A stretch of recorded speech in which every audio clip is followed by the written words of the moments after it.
Hello, আসসালামু আলাইকুম। আমি ইশরাত। সবাই কেমন আছেন? নিশ্চয়ই ভালো আছেন। আজকে হচ্ছে আমার জায়ানন্দিনীতে একটা শো ছিল। তো সেই ক্ষেত্রে ছোট্ট একটা ব্লগ আপনাদের সাথে আমি শেয়ার করলাম।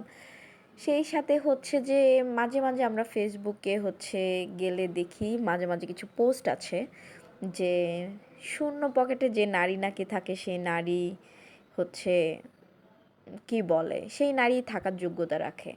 তবে আমার দৃষ্টিকোণ থেকে আসলে শূন্য পকেটে যেই ছেলের পাশে একটা মেয়ে থাকে, আমার কাছে মনে হয় না, এটাই বাস্তব। আমি দেখেছি যে যখন তার পকেটটা হচ্ছে ভরা হয় বা সে একটা ভালো জায়গায় পৌঁছায়, তখন কিন্তু যেই নারীটা তার শূন্য পকেটে পাশে থাকে, সেই নারীটাকে তখন তার কাছে বেমানান মনে হয়। বেমানান মনে হয় তাদের কাছে আসলে তখন ওই মেয়েটাকে উপযুক্ত মনে হয় না। উপযুক্ত মনে হয় না।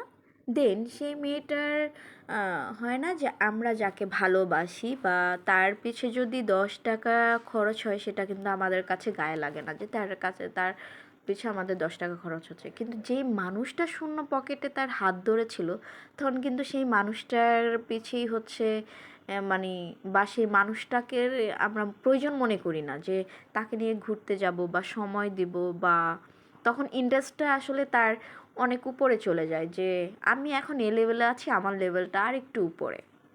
তখন ওই যেই মেয়েটা শূন্য হাতটা ধরেছিল তখন কিন্তু তাকে আর পাশে মানায় না, তার বা পাশে রাখতে চায় না। তখন মনে হয় যেন আরও বেটার চায়, বেটার কিছু। তো আসলে যেই মানুষগুলা বা যে ছেলেরা যে বলেন যে শূন্য পকেটে যে নারী হাত ধরে সেই নারী হচ্ছে শেষ পর্যন্ত থাকার যোগ্যতা রাখে, যোগ্যতাটা আসলে সবারই আছে।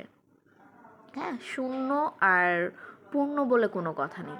কিন্তু দিন শেষে একটা জিনিস চিন্তা করে দেখবেন, যে নিজেকে দিয়ে না, বাস্তবতা দিয়ে চিন্তা করে দেখবেন যে শূন্য পকেটে যেই ছেলের পাশে যে নারীগুলা ছিল, দিন শেষে হচ্ছে যখন সেই ছেলেটা এস্টাবলিশড হয় বা তার পজিশন চেঞ্জ হয়, তখন কিন্তু সেই ওয়াইফ হোক আর গার্লফ্রেন্ড হোক, তাকে কিন্তু পাশে তখন মানায় না। তখন সে হয় তাকে গার্লফ্রেন্ড হলে তো 100% ব্রেকআপ করে দেয়, আর ওয়াইফ হলে ডিভোর্স, বা হচ্ছে তখন তাকে ভালো লাগে না। ম্যাক্সিমাম ছেলে মানুষের মাইন্ড এরকম, ম্যাক্সিমাম। তো আসলে আমরা একজনকে দিয়ে জাজ করে বলা উচিত না। হ্যাঁ, শূন্য পকেটে যেই ছেলেগুলো আসলে যে মেয়েটাকে সব সময় ধরে রাখে, আসলে তারাই হচ্ছে বেটার